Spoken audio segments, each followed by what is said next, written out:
হ্যাঁ, আজকে দেখো আমরা পড়ব প্রিপোজিশনের বাকি অংশটা। আগের ক্লাসে প্রিপোজিশনের পার্ট 1 করেছি আমরা।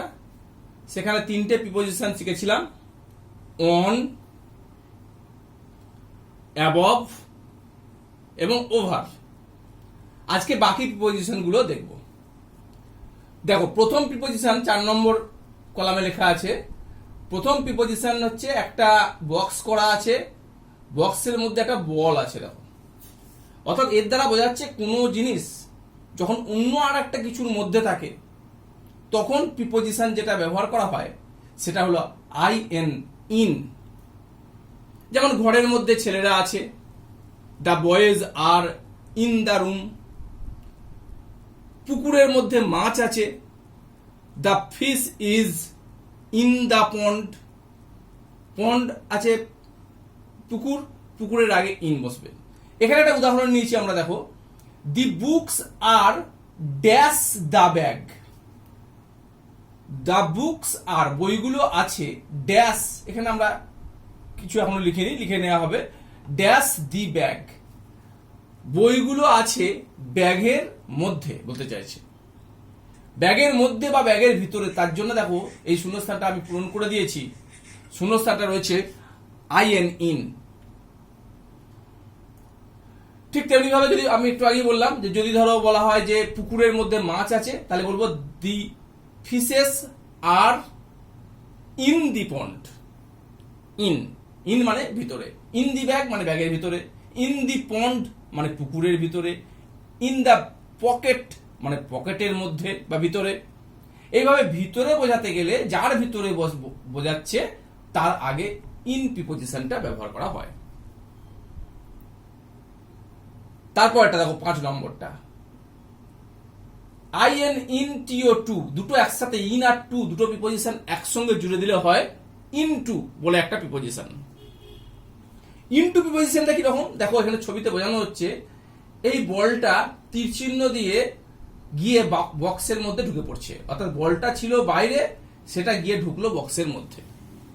যদি এরকম বোঝায় যে কোনো জিনিস বাইরে ছিল ভিতরে এলো, বাইরে থেকে ভিতরে প্রবেশ করলো, এইরকম হলে আমরা আইএনটিও ইনটু প্রিপোজিশনটা ব্যবহার করি। যেমন পুকুরের মধ্যে মাছ আছে, আমি বললাম the books, the fishes are in the পন্ড।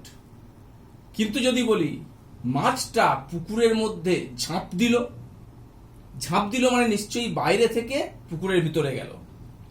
সেই ক্ষেত্রে আমরা বলবো the fish jumped into the pond. In the পন্ড নয়, ইনটু দ্য পন্ড। যখন বাইরে থেকে ভিতরে যাচ্ছে তখন ইনটু, যখন আগে থেকেই ভিতরে আছে তখন ইন। যেমন the boys are in the room, ছেলেগুলো আছে ঘরের মধ্যে। কিন্তু যদি আমরা বলি ছেলেগুলো ঘরের মধ্যে এলো, তখন বলবো দি বয়েজ কেম, কেম মানে এলো, ইনটু দ্য রুম। তার boys are in the room কিন্তু কেম ইনটু দ্য রুম। এইখানে উদাহরণটা দেখো, he puts the books into the bag. যখন বইগুলো ব্যাগের মধ্যেই ছিল তখন বলেছিলাম ইন দ্য ব্যাগ। আর যখন পুট করলো, পুট মানে রাখা, রাখলো বইগুলোকে, তখন বলবো ইনটু দ্য ব্যাগ। কারণ রাখলো মানেই হচ্ছে নিশ্চয়ই ব্যাগের বাইরে ছিল, এখন ব্যাগের ভিতরে এলো, তাই ইনটু। পরেরটা দেখো, আউট অফ। আউট অফ কথাটার মানে হচ্ছে ইনটুর ঠিক অপোজিট বা বিপরীত। ইনটু মানে বাইরে থেকে ভিতরে যাওয়া বোঝায়, আউট অফ মানে ভিতর থেকে বাইরে আসা বোঝায়। যেমন he took the books out of the bag. যখন ব্যাগগুলো পুট করলো, রেখেছিল, তখন বলেছিলাম ইনটু। আর যখন টুক মানে নিয়ে নিল, নিল বার করলো বইগুলোকে, তখন প্রিপোজিশনটা হবে আউট অফ দ্য ব্যাগ। যেমন ছেলেগুলো ঘর থেকে বেরিয়ে গেল, দ্য বয়েজ ওয়েন্ট, ওয়েন্ট মানে গেল, আউট অফ দ্য রুম। ঠিক তেমনি দেখো পরেরটা, টিও, টু। পরের প্রিপোজিশন আমাদের টু, খুব ইম্পর্টেন্ট প্রিপোজিশন, বহু জায়গায় ব্যবহার করা হয় টু। টু প্রিপোজিশনটা কিরকম না, কোনো দিকে যাওয়া বোঝায়। তুমি বাড়ি থেকে স্কুলে যাচ্ছ, তুমি বাজারে যাচ্ছ, তুমি প্লেগ্রাউন্ডে খেলতে যাচ্ছ, এই যার কাছে যাচ্ছ, যেদিকে যাচ্ছ, তার আগে যে প্রিপোজিশনটা বোঝায় সেই প্রিপোজিশনটা হলো টু। যেমন আমরা প্রায়ই বলি I go to the school, I go to the school. কারণ স্কুলের দিকে যখন আমরা যাচ্ছি তখন বসছে টু। যেমন আমি বাজারে যাই, I go to the market. সে প্লেগ্রাউন্ডের দিকে গেল, he went to the playground. যখন কোনো দিকে যাচ্ছে তখন টু বোঝাবে। তারপরের প্রিপোজিশনটা ফ্রম। ফ্রম মানে থেকে, এটা দিকে গেল, আর ফ্রম মানে থেকে, কোথা থেকে গেল। যেদিকে গেল তার আগে টু, আর যেখান থেকে গেল তার আগে বসবে ফ্রম, FROM, ফ্রম প্রিপোজিশনটা। যেমন একটা উদাহরণ দেখো, I come back from school. তাহলে ফ্রমটা কি বোঝায়, লিখে দিয়েছি ওপরে থেকে। ফ্রম মানে হচ্ছে থেকে। I came back, came back মানে ফিরে এলাম, ফ্রম স্কুল মানে স্কুল থেকে। এই যে স্কুল থেকে, থেকে করতে গেলে ফ্রম করতে হবে, ফ্রম। যেমন he returned from the market, সে রিটার্ন করলো, ফিরে এলো, ফ্রম দ্য মার্কেট বাজার থেকে। ফ্রম দ্য মার্কেট মানে বাজার থেকে, ফ্রম দ্য স্কুল স্কুল থেকে। তারপরটা দেখো 9 নম্বর, দুটো বক্সের মাঝে একটা গোল বল রয়েছে। অর্থাৎ কিনা এই দুটো বক্সের কোথায় আছে, সেটা মাঝে আছে, মাঝে। দুটো বা তিনটে জিনিসের, দুটো জিনিসের মাঝখানে থাকা, দুটো জিনিসের মাঝখানে অবস্থান করা, সেটাকে বলা হয় যে প্রিপোজিশনটা, সেটা হলো বিটুইন, BETWEEN। সাধারণত দুটো জিনিস এন্ড দিয়ে যুক্ত করা থাকবে, বা দুটো ব্যক্তি এন্ড দিয়ে যুক্ত করা থাকবে, আর তার আগে এই বিটুইন প্রিপোজিশনটা বসবে। যেমন একটা উদাহরণ দেখো, Ram sat between Rahim and Raju. Ram বসেছিল রহিম এবং রাজুর মাঝখানে। দেখো রহিম অ্যান্ড রাজু এন্ড দিয়ে যুক্ত করা আছে, দুটো ব্যক্তিকে, তাদের মাঝখানে যেটা, সেই কথাটা হচ্ছে বিটুইন, BETWEEN, বিটুইন। রাম বসেছিল রহিম এবং রাজুর মাঝখানে।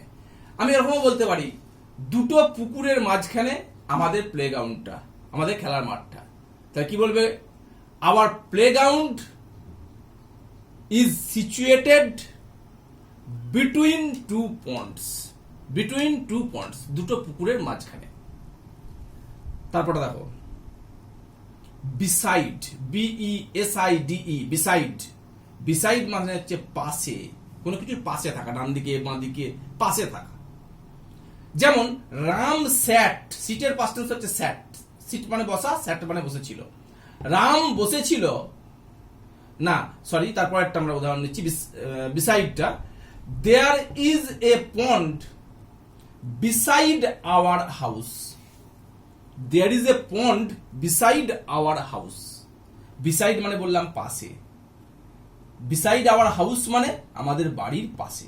গোটা কথাটা কি মানে দেওয়া হলো, একটা পুকুর আছে, পন্ড মানে পুকুর, বিসাইড আওয়ার হাউস আমাদের বাড়ির পাশে। তেমনি আমাদের গ্রামের পাশে একটি নদী আছে, ইংরেজি কি হবে, there is a river beside our village. পরেরটা দেখো, UNDER, আন্ডার।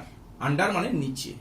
কিরকম নিচে, ঠিক নিচে, একদম একটা জিনিসের পরিষ্কার নিচে, কোন রকম ভাবে অস্পষ্টতা কিছু নাই। একটা চেয়ারের টেবিলের তলায় একটা বেড়াল আছে, এটা হচ্ছে আন্ডার প্রিপোজিশন ব্যবহার করব। গাছের তলায় একটা গরু আছে, আন্ডার প্রিপোজিশন ব্যবহার করব। একটা টেবিল ক্লথের তলায় একটা কাপড়, একটা কাগজ রাখা আছে, এখানে আমরা আন্ডার প্রিপোজিশন ব্যবহার করব। আন্ডার হচ্ছে ঠিক নিচে, কোন জিনিসের নিচেই থাকা। কিরকম উদাহরণ, দেয়ার ইজ এ ক্যাট, সেখানে আছে একটা বেড়াল, আন্ডার দ্য চেয়ার, চেয়ারের নিচে, চেয়ারের নিচে একটা বেড়াল আছে।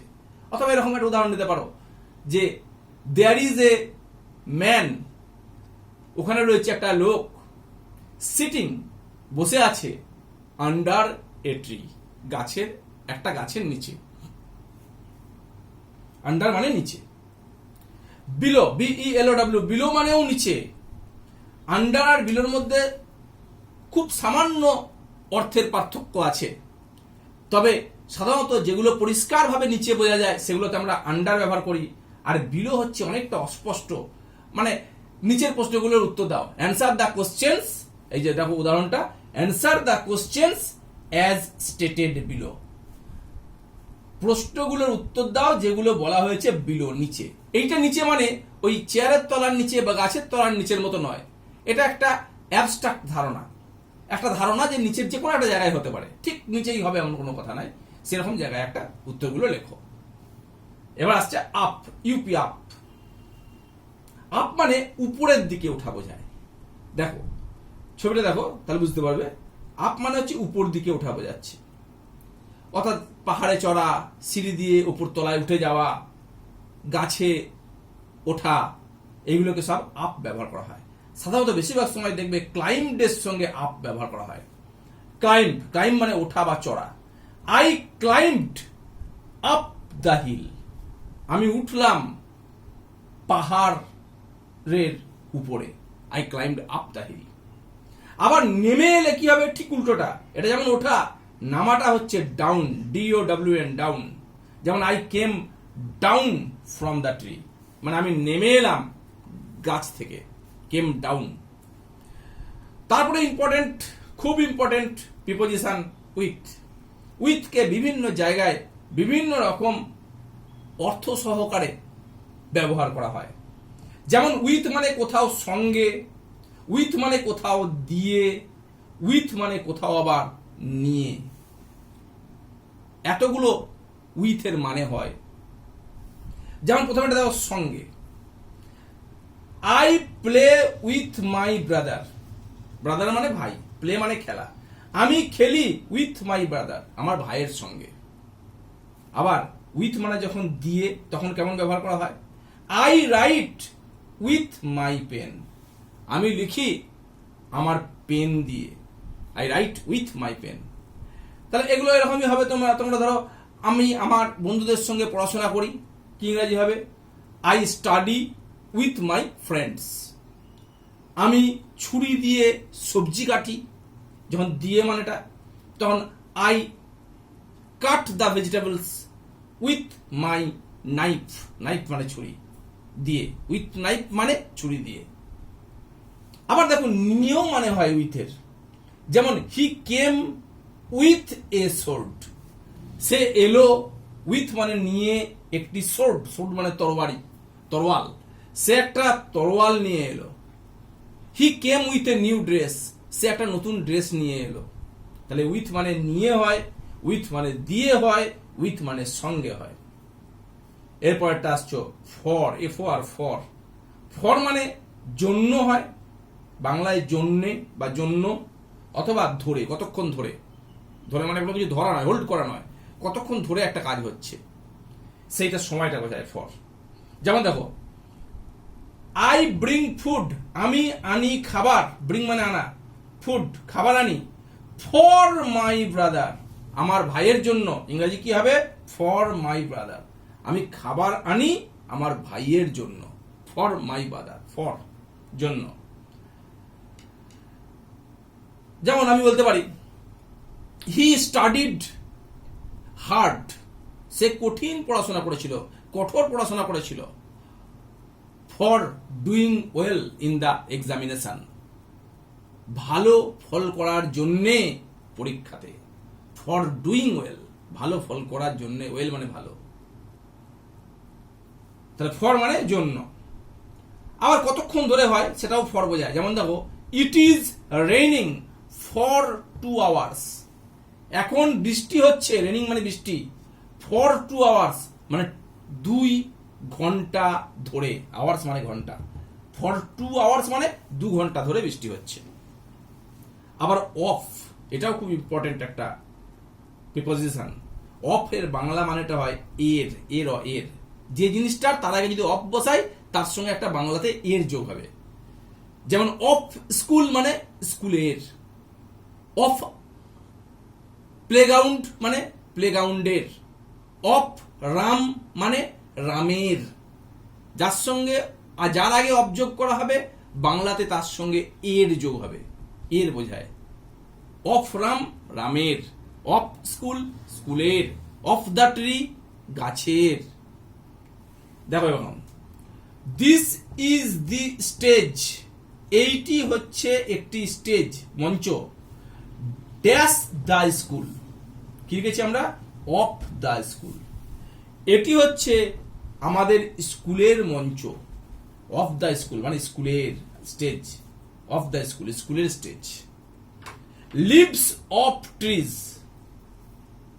ট্রি মানে গাছ, তার ট্রিজ এর আগে যদি অফ যোগ হয় তাহলে কি হবে, গাছেদের, লিভস মানে পাতা, লিভস অফ ট্রিজ গাছেদের পাতা, আর গ্রিন গাছেদের পাতা হচ্ছে সবুজ, তাহলে অফ এর বোঝায়। এরপর আসছে আমরা অন, ইন আর অ্যাট, এরা টাইম বোঝাতেও ব্যবহার করা হয়, সবসময় যে স্থান বোঝাতে নয়, কখনো কখনো এরা এদের দ্বারা টাইম বোঝায়, সময় বোঝায়। সেগুলো কেমন ভাবে ব্যবহার করা হয়, অন ব্যবহার করা হয় কোনো দিন বা তারিখের আগে, কোনো দিন বা তারিখ যদি হয় তার আগে অন ব্যবহার করা হয়। উদাহরণ দেখো, I go to school on Monday, আমি সোমবার দিন স্কুল যাই। মন্ডে একটা দিন, একটা দিনের নাম, তাই তার আগে অন হয়েছে। ঠিক তেমনি on Sunday, on Saturday, on Friday, যখনই কোনো দিনের নাম দেখবে অবশ্যই তার আগে প্রিপোজিশনটা অন বসবে। আবার তারিখের আগে দেখো, সুভাষ ওয়াজ বর্ন, সুভাষচন্দ্র বসু জন্মগ্রহণ করেছিলেন, ওয়াজ বর্ন অন 23rd, 23শে জানুয়ারি, 23শে জানুয়ারি একটা তারিখ, তারিখের আগে অন বসেছে, তাহলে কোনো দিনের আগে অন বসে, কোনো তারিখের আগে অন বসে। একটা কোথায় ব্যবহার করা হয় টাইম বোঝাতে, ঘড়ির কোনো সময় বোঝাতে, 7টা 8টা 9টা 10টা ঘড়ির একটা টাইম থাকে, সেই টাইমটা বোঝানোর জন্য অ্যাট ব্যবহার করা হয় তার আগে।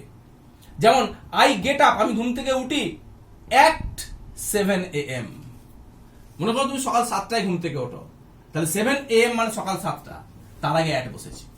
অথবা আমরা 7 AM না বলে এরকমও বলি অনেক সময় 7 o'clock ইন দ্য মর্নিং, তার আগেও অ্যাট বসবে, তখন কেমন হবে, I get up at 7 o'clock in the morning, তার টাইম দেখলেই তার আগে অ্যাট বসবে।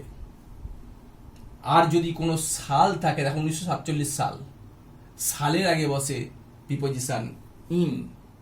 যেমন ইন্ডিয়া ওয়াজ ফ্রিড, ভারত স্বাধীন হয়েছিল ইন 1947, 1947 সালে।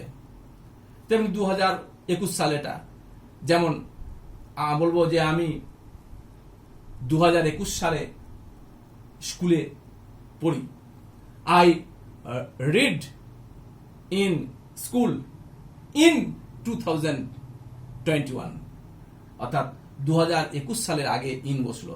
তেমনি যাই যে কোনো সাল থাক না কেন, 2017, 16, 1920, 1850, যাই সাল থাক, সালের আগে অবশ্যই ইন বসবে।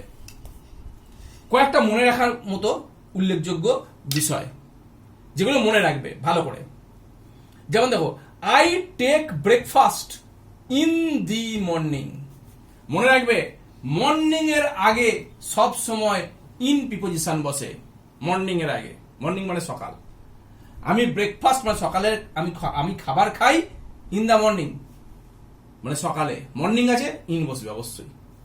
আই স্টাডি, আমি পড়াশোনা করি, ড্যাশ দ্য ইভিনিং, সন্ধ্যাবেলায়, এটা ছিল মর্নিং, এটা আছে ইভিনিং। মর্নিং আর ইভিনিং দুটোতেই প্রিপোজিশন বসবে আইএন, ইন প্রিপোজিশন বসবে, in the morning, in the evening. তাই দেখো এখানে লিখেছি I take breakfast in the morning, এখানে আছে I study in the evening. Morning আর ইভিনিং এ ইন বসে তার আগে। কিন্তু নাইট যখন রাত্রিবেলা, তখনও কি ইন বসাবো না, তখন কি বসছে দেখো, আই গো টু বেড, আমি বিছানায় যাই মানে ঘুমাতে যাই, অ্যাট নাইট। রাত্রিবেলা নাইট হলে সব সময় কিন্তু অ্যাট বসবে, তখন আর ইন নয়, নাইটের আগে অ্যাট বসে। আই টুক মাই লাঞ্চ, পরেরটা, আমি আমার লাঞ্চ মানে দুপুরের খাবার খাই, অ্যাট নুন, নুন মানে দুপুর, NOON, নুন মানে দুপুর, দুপুরের আগে আবার অ্যাট বসে। তাহলে কি বসে বললাম, ইন বসে মর্নিং এর আগে, ইভিনিং এর আগেও ইন, নাইটের আগে কিন্তু অ্যাট, আর নুনের আগেও অ্যাট।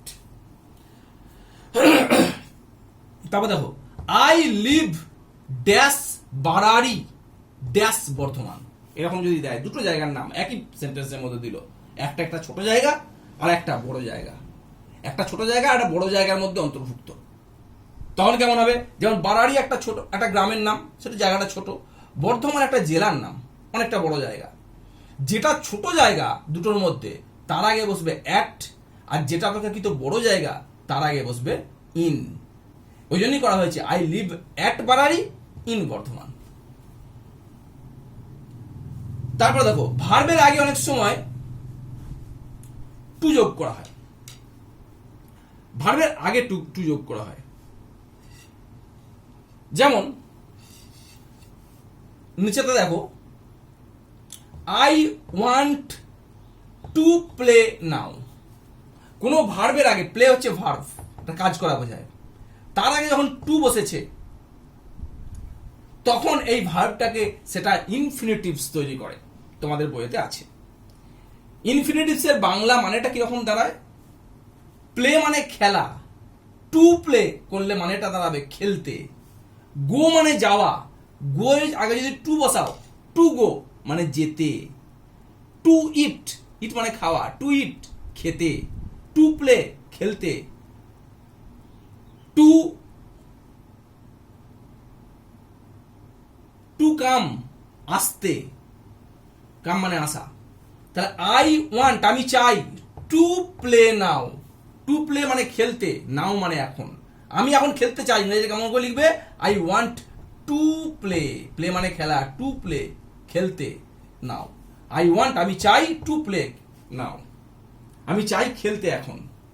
তারপরটা he came dash study, study মানে পড়াশোনা করা, he came to study, to study মানে পড়াশোনা করতে, স্টাডি মানে পড়াশোনা করা, টু স্টাডি মানে পড়াশোনা করতে।